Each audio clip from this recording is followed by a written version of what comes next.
Hi everyone, welcome to Tapping into Your Creativity. I'm so excited that you will be here today.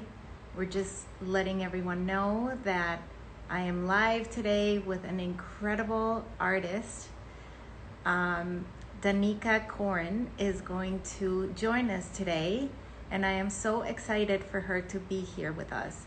I'm just going to wait for her for a few seconds for her to join us. She is from and here she is, South Bend, Indiana, and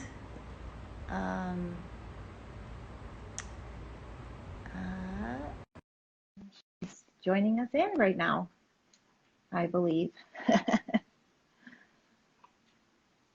Yes. Oh, and there she is. Hi. Hi, Danica. How are you? Good.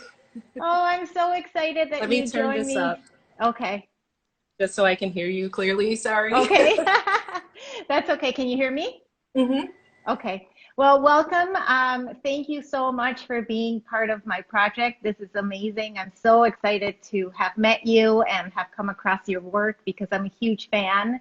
And Yeah, thank you. I'm just so glad that everybody now gets to meet Danica. And please tell us your name and where you're from. Oh, well, thank you, and thank you for having me on. Um, my name is Danica Corin. I go by Danica Corin, which is actually my middle name. Um, I am from the great city of South Bend, Indiana. I love this city, which is a little crazy to love a Midwestern city like I do.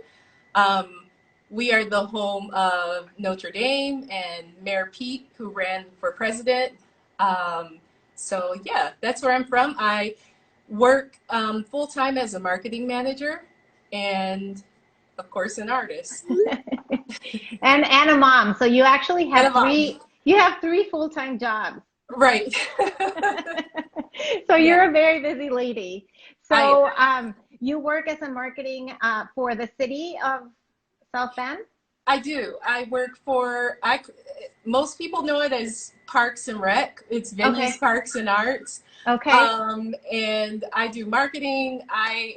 So that means I do everything pretty much. I do photography, graphic design, social media posts. When you work for the city, you do pretty much everything. So, Everything. Yeah. yeah. And thank God you have jobs, right? Oh, I mean, for sure. During this yes. time, it's a blessing. Yeah. Yes, for sure. So so where do you work? Where is your studio? My studio has always been in my home. um, I used to live in a house, then went through some changes, and now I live in an apartment. And so I'm kind of used to moving everything around and juggling when I can paint, when I can't paint, and making myself paint because painting takes a little more effort than just going to a studio and squeezing paint Oh and yeah. getting started. I have to like move furniture. So Yes. So tell us a little bit about yourself. Like, I know that you were raised and in South Bend, and then you went to school there. So well, what is your background? okay, so I I'm raised in South Bend. I went to all private schools here, and then I went to boarding school up in Michigan for high Oh, school. And I went to college at Indiana University of South Bend. So and yeah, and and I believe you got a graphic design degree. right. I have my BFA in graphic design, and Yeah. I always tell people that I was like this close to getting my minor in drawing and painting, but I didn't want to take anatomy and physiology. So I like Like many others, like right. myself. Yeah, it didn't make sense. I had to learn all the muscles and bones of the body to get a degree in. But it makes sense to me now, but not back then.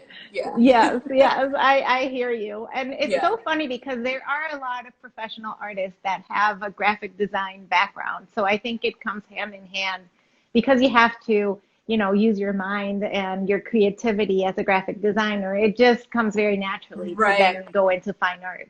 Yeah, and my parents, well, probably the main reason that I stayed with graphic design, because I also thought I was going to go to get my master's in drawing and painting. I really wanted to pursue it while I was in school, but life took me on other paths.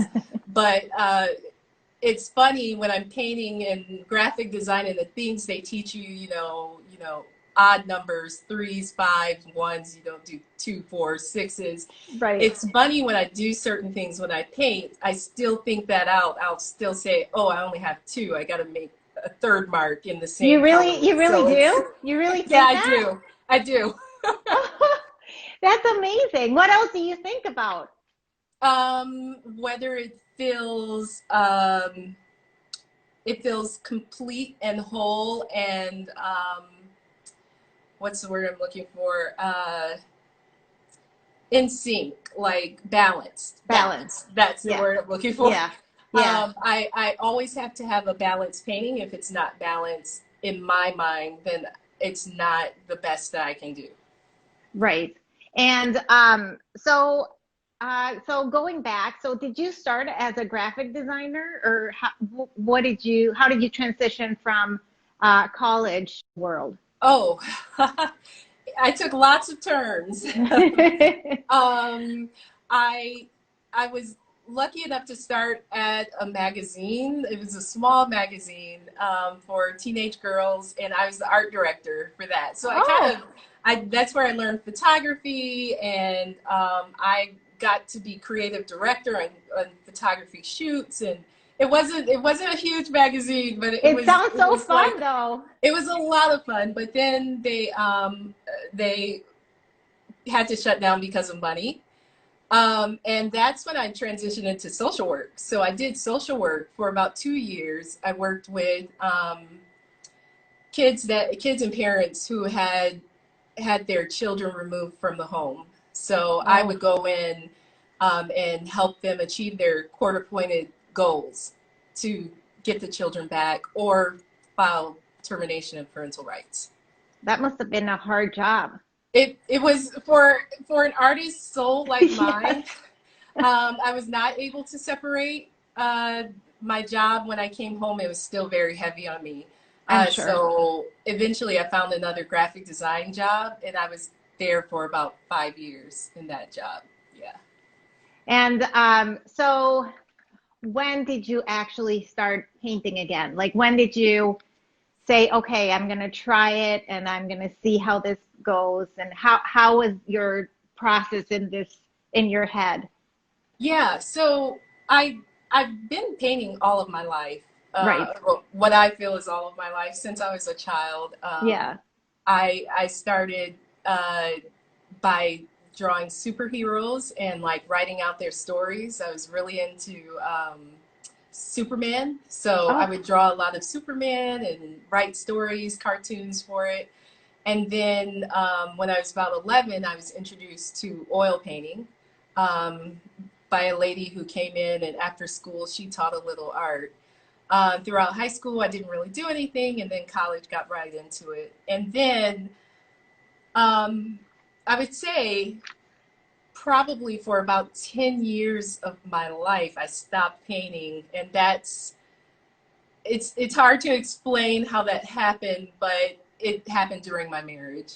And I kind of put everything away. I started having kids, I was married, I was busy, I was a stay-at-home mom at one point. Um, and so I didn't do any more art. I didn't write anymore. I love to write.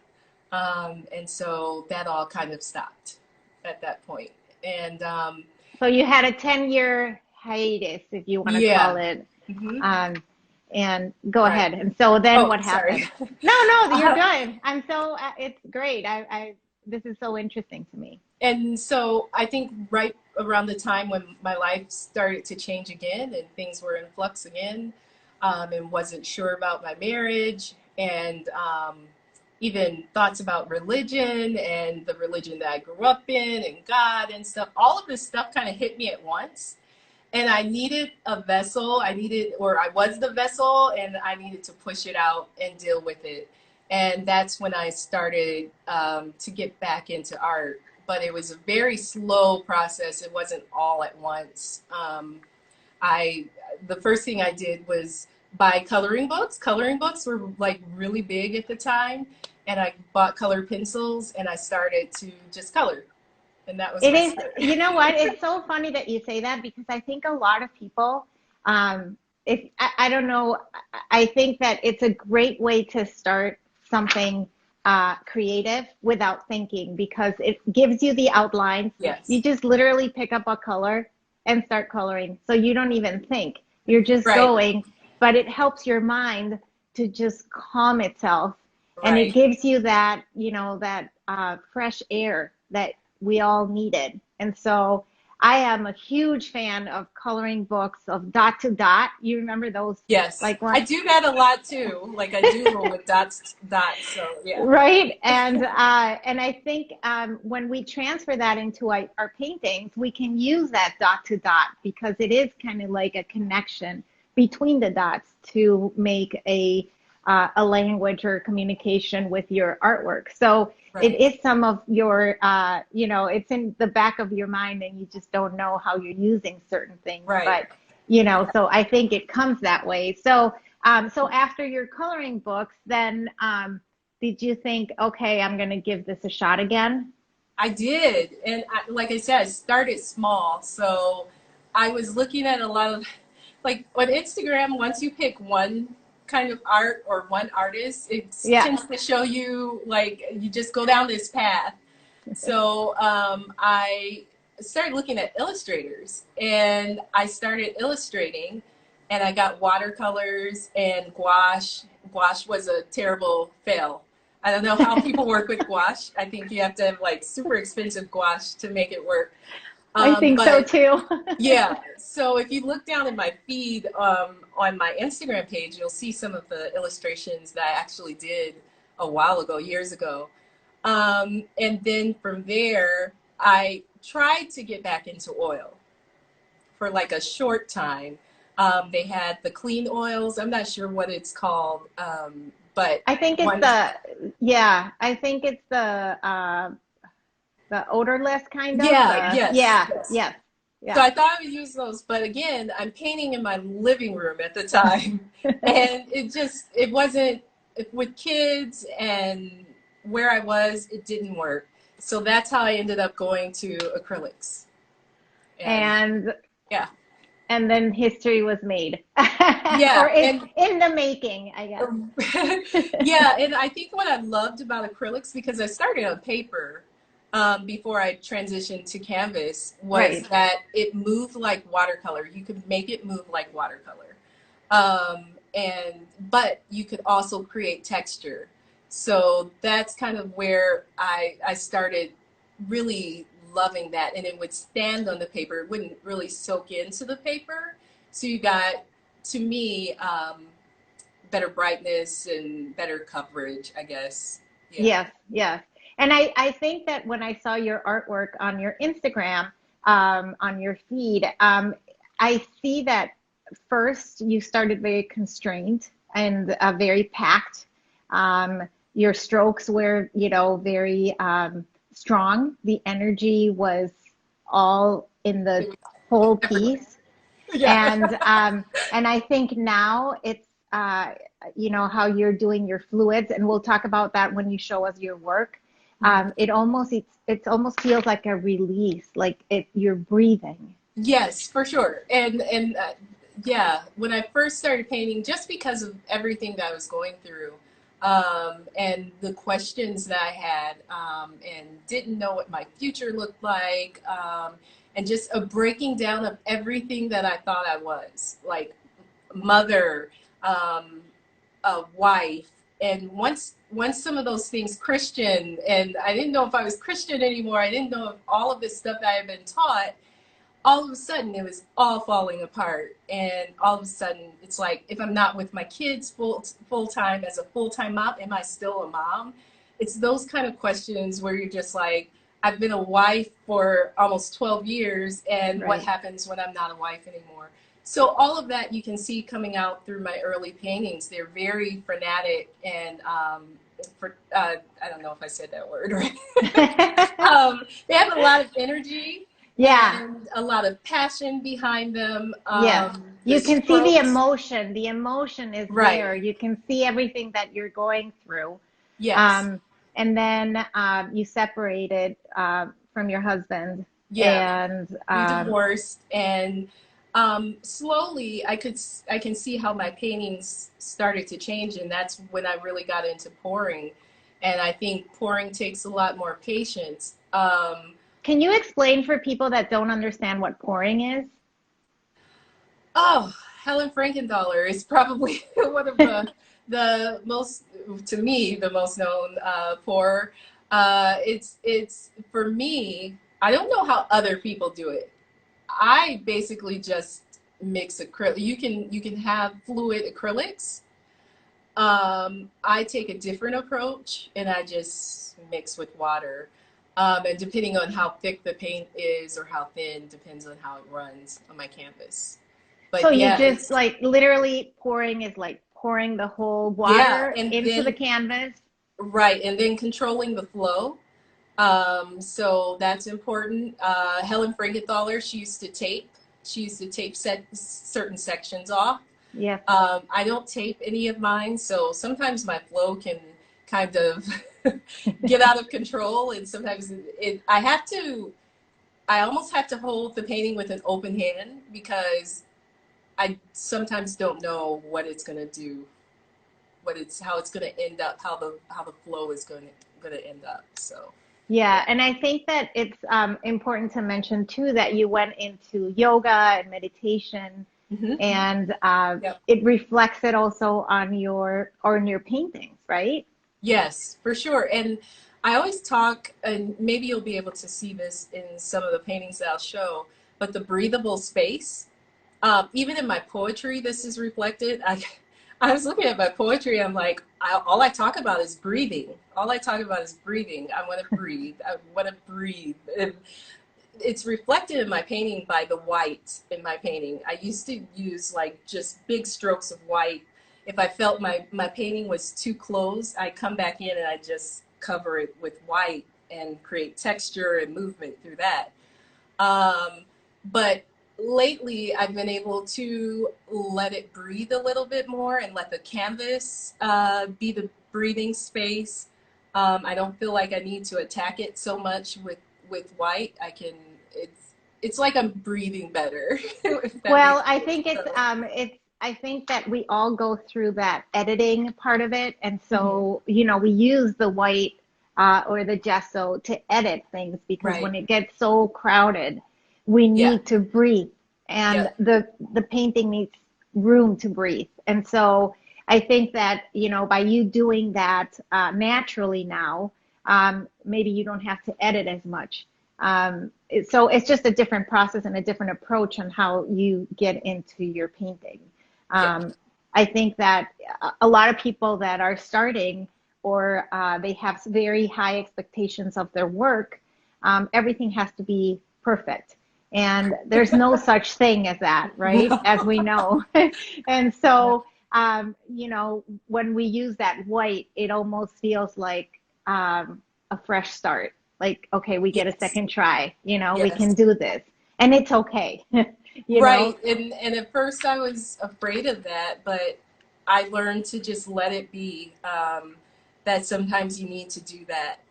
Like you said, it needs to breathe, it needs to move, and just allow it that space. So yeah. So, how old are your kids? Oh boy. So my youngest is 6, and my middle child is 8, about to be 9. This is so bad that I'm thinking through this. Um, and my oldest is 10. She's gonna be 11. So So they're gonna be these. I know I'm mentioning them because they are into art as well, and they were featured in Yes. this really cool video that you shared with me on a South Bend event with a DJ, and your kids were painting to the music. Yeah, we were asked to like paint to his music, send us a playlist, and in this small space, I put down paint for all the kids. I didn't get to paint that much.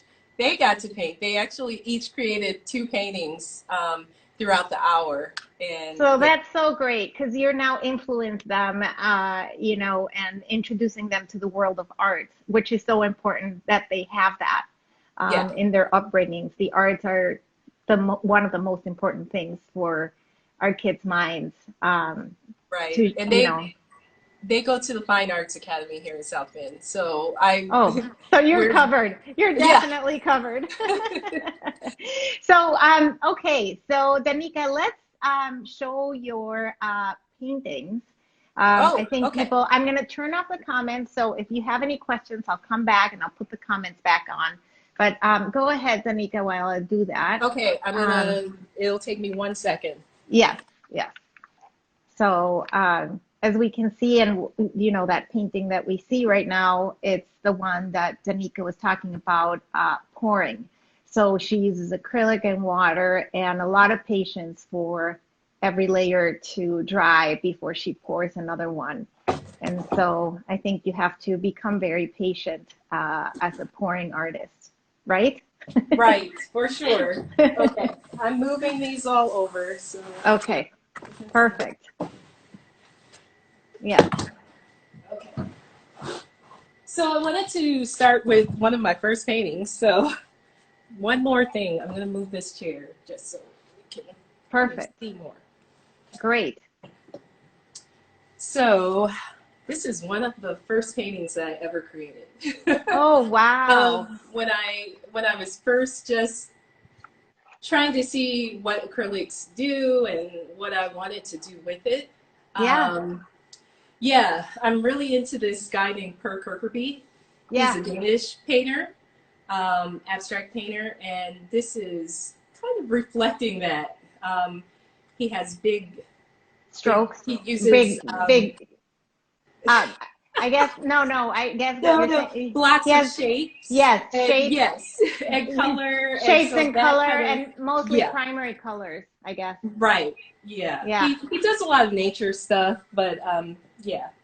So from there, I really started to do things like this. This is pre. How big is that? This is 36 by 48. Okay. Yeah. And that's when you started. Oh, wow. Oh, that is beautiful. So is that yeah, go ahead. What material did you use there? What's that? What material did you use? Is that a mixed media? No, this is acrylic. And again, why I loved it was because you could get this watercolor effect on canvas. Yeah. I don't know if you can see that. But yes. Yeah. And it almost looks like the energy is coming through and, you know, from the bottom up. And it's just, you know, it is, I love the bottom part of it too, where you see other colors coming through. Yeah, that is just gorgeous. I like the mark making there. You have a little more mark making there. Right. Than in the top of it. So it just grounds the piece really nicely. Again, that's the balance that I'm always looking for. Yeah, I can totally see that. Yeah. So in this painting, I used spray bottle. A lot of times I'll make a mark and use a spray bottle to spread the paint from that mark. Do you work on a wall or do you work on the floor? I work on the floor. Okay. And again, that had to do with being in a living room and having to cover the floor, and I didn't have a wall space to hang a painting and work from that or something. So basically, the way that I work came out of where I could work. So, yeah. So I think even if you had a wall now, maybe you wouldn't use it. I wouldn't. On all floor. Okay. So this is when I first started pouring. One of the first paintings that I made when I started pouring. Oh, I And love started the, to really be able to get the texture yeah, through I it. can see that. Yes. I'll bring it a little closer. Yeah. Wow. Yeah, so this is one of the first paintings, and you can see the watercolor again, the watercolor effect that I was able to get through here Yes.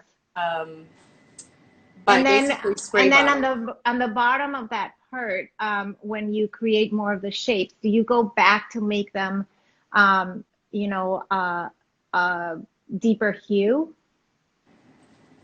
Um, I usually just come in with a darker paint, a Okay. darker paint. Yeah. Yeah. Um, Yeah.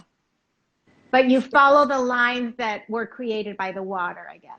right, and that's key. I'm glad you said that because even now I call it the veins of the painting. Okay. I used to go through. And you can especially see it in some of my paintings that I did on watercolor paper. I would go back and mark black. I'd use a black Charcoal? uh, oil pastel Oh, and okay. go back over it and find the veins in the painting. And the veins are basically natural lines that the painting might make. And I would go over it with black. Now I It don't. Let's it see. feels like an abstract chronicle of your life It on is. how, right? It's like you really, we can understand the beginning and where you are now and the growth in between. It's Yes. fascinating. Yeah. Yeah. So can we see, yeah, can we see that one? This one? Okay. Yeah. So now the way that I create veins is a lot different. Um, I would say my veining is through here. Oh, And that's what I find where I want to make a vein. And sometimes that will follow. Sorry, I feel like I'm there. That's you get the perfect. whole. We can, yep, we can see it. Yeah. We can see the whole Okay. thing. Yeah. And It has almost like a Georgia O'Keeffe, a little bit of it. who I love, and I grew up loving her. So if it does, I wasn't thinking that, but yeah, I'm in love with Georgia O'Keeffe and her big shapes. And, it just yeah, has that, luminosity, the forms, the shapes that's creating, the transparencies, the color palette that you're using. And that I know that you're not using mixed media, but how you're using the application of the acrylic with the water spray, it almost creates this crystallization of the paint, which makes a really cool texture yeah, with using, right, with using the yes, acrylic. So, yeah, yeah, I love that, Danica. That is yeah. beautiful. And now it creates like natural veins. The longer I let it puddle, it creates kind of these natural. I call them veins. I'm sorry. Yeah, yeah. um, yeah, Yeah, they're very, I think they're not thought out, because when you pour, it's hard to really control that pouring. right. But if you let it sit, after a while, then you want to grab your chair so you can sit Oh, back sure. again. Okay, I just wanted to show Oh you this yeah, one last yes, one. please do, please do. For a thing about balance, and I talk about that a lot. I've been Yeah. working on a new one, and I can't find that balance. Yeah, I can't even see it. I can't picture it. I don't know what color brings it balance. I decided to start Oh working with wow. a new color, and I mean, I just can't find it yet. And I think because it Well, doesn't have a very bold color. And anyway, that's kind of an idea of what I'm saying when I talk about balance. So yes, yes. And you know what is sometimes a very good idea to do when you're feeling that way? If you have a mat, um, that you, just like the mat of a framing, if you take it out and use that paper mat and kind of put it on top of certain areas of your painting and see what's working for you. So you kind of put it on top of your painting. And so you're framing it, and then right. you're going to see, a snapshot of things that you like and things that you don't. And so Okay. then it's easy for you to find the things that you like, and then you're like, oh, this is working. Maybe I can, you know, do it Do here it in another place. in another Yeah. place. Yeah. Right. 1 second. Yeah. Okay. So, oh my goodness, that was so exciting. I'm so happy that you were able to show us all that, because I know you're in a small space.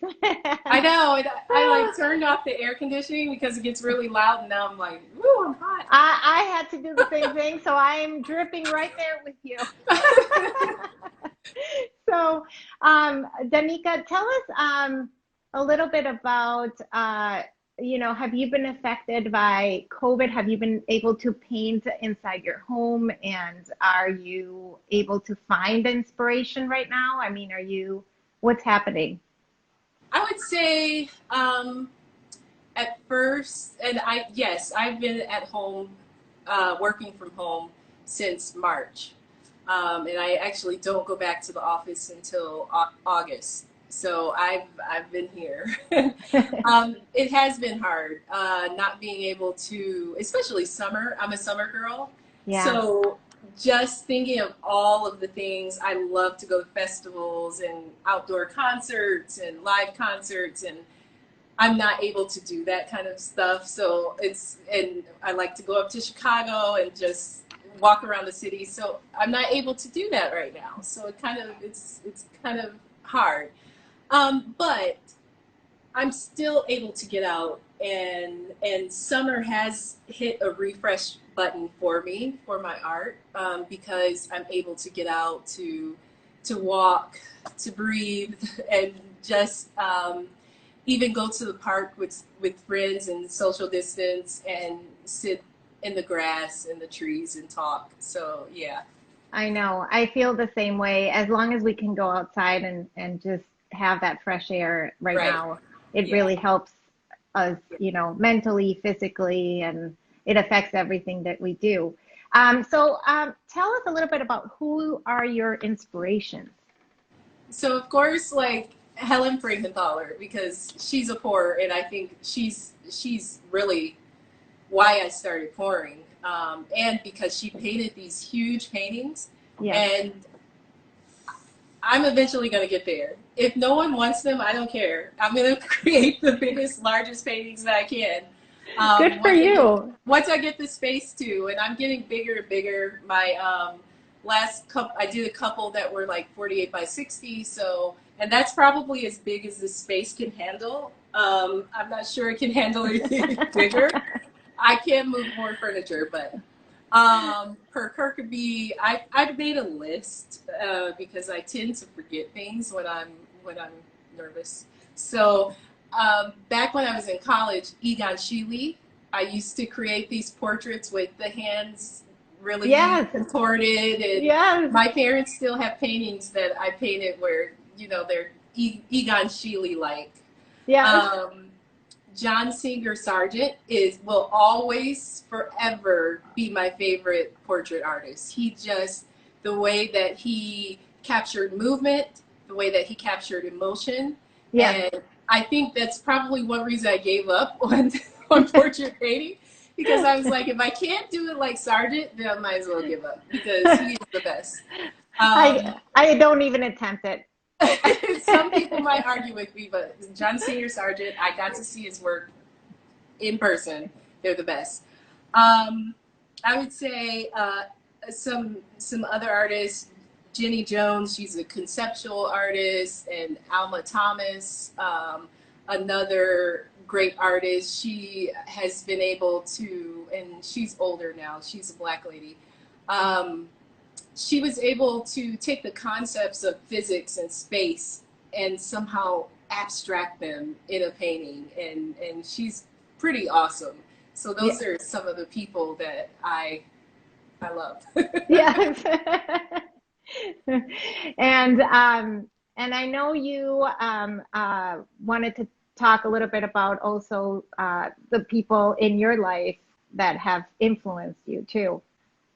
Oh yeah, I would say, well, I know one thing we talked about was just being a woman of color and a painter, and especially an abstract artist. I think a lot of times people want to put Black artists, Black art in a box that says Black art.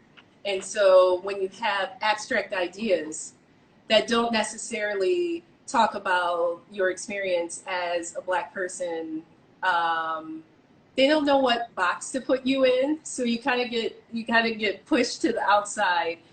There's been a lot of times when people call for Black art or Black artists, and they never look at abstract art, because what do we do with that? It's like, yeah, you're a Black artist, but what do we do with that?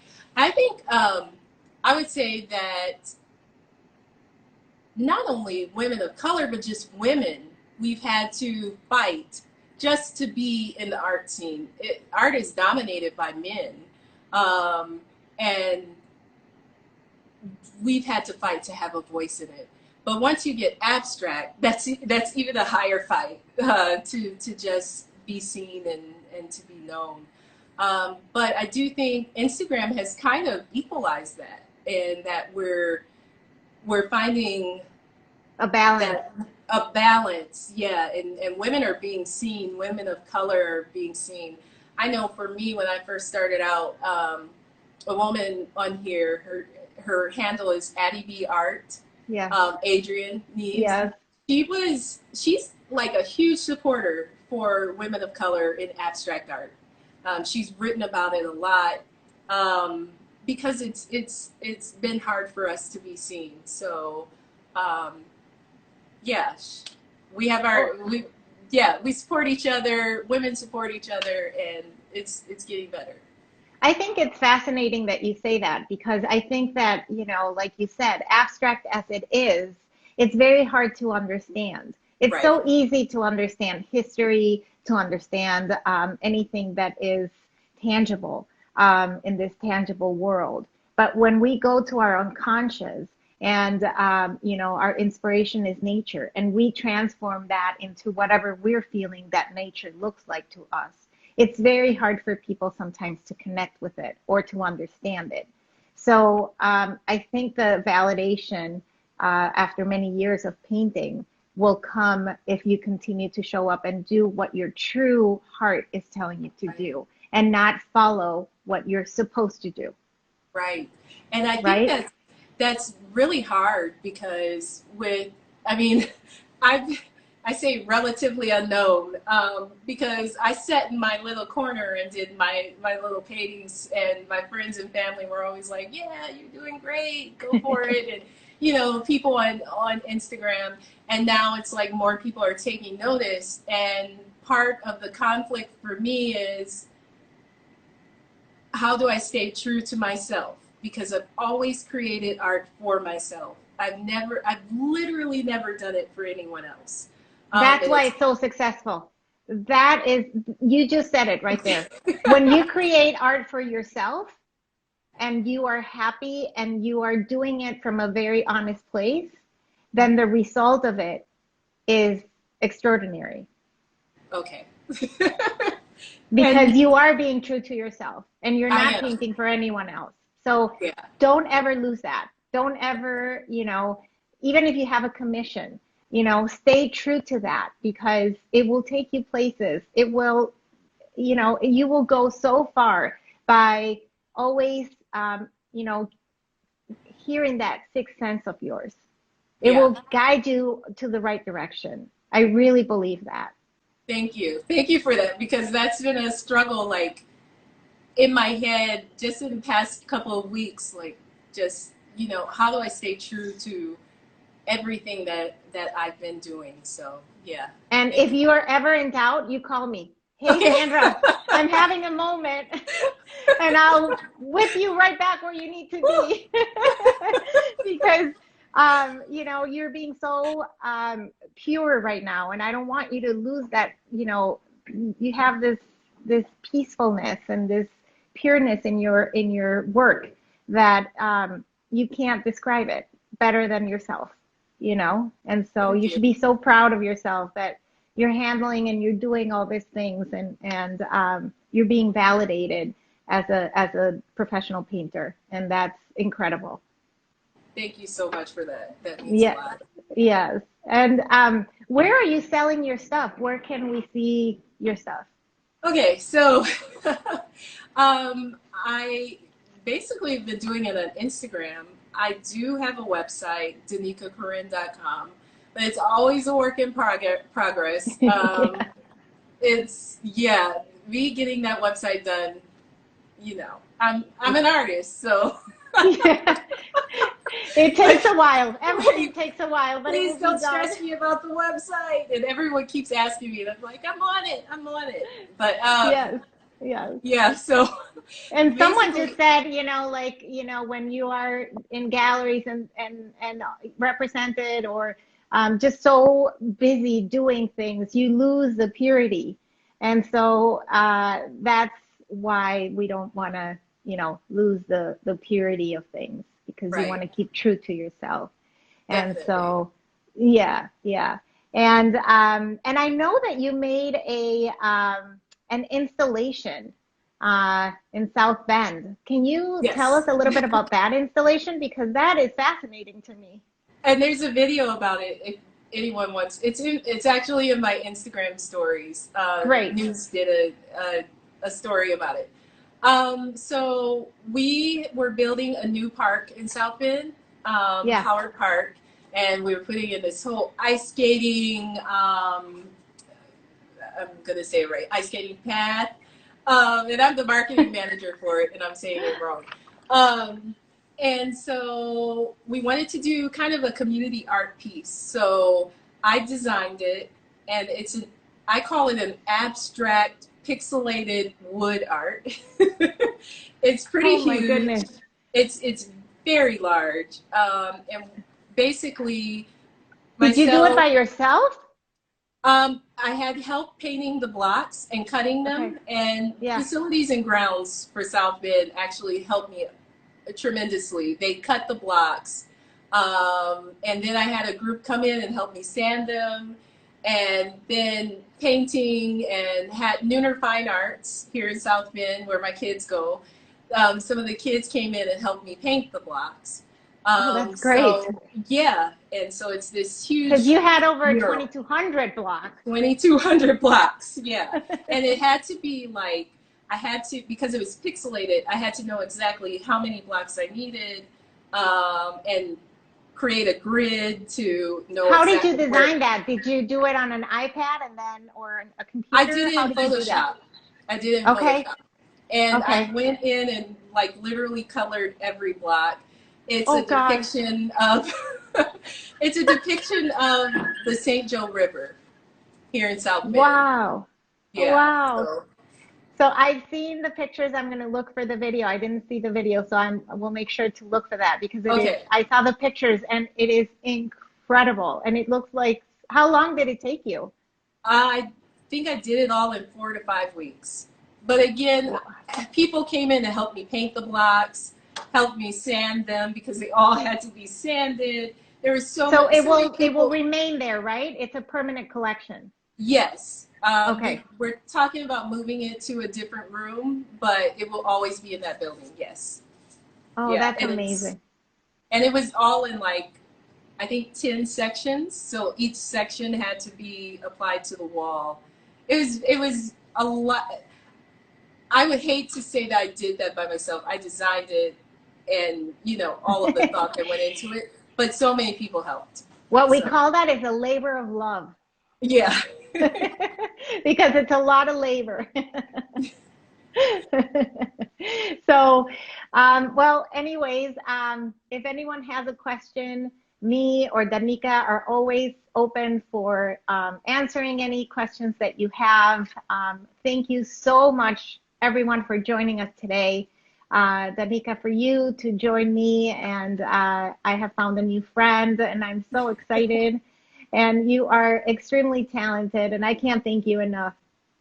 Thank you. Thank you for having me. Thank you for, donations for this goes to Feed the Hungry. So I'm happy to do it, and thank you so much for having me. This was nerve-wracking for me, but I made it through. But you did it, and you went out of your comfort zone, and you were amazing. Yeah. Well, thank you again, and thanks everyone. And I'm taking off July 4th, but I'll see you next Wednesday. So thank you. Thank you. Bye. Bye.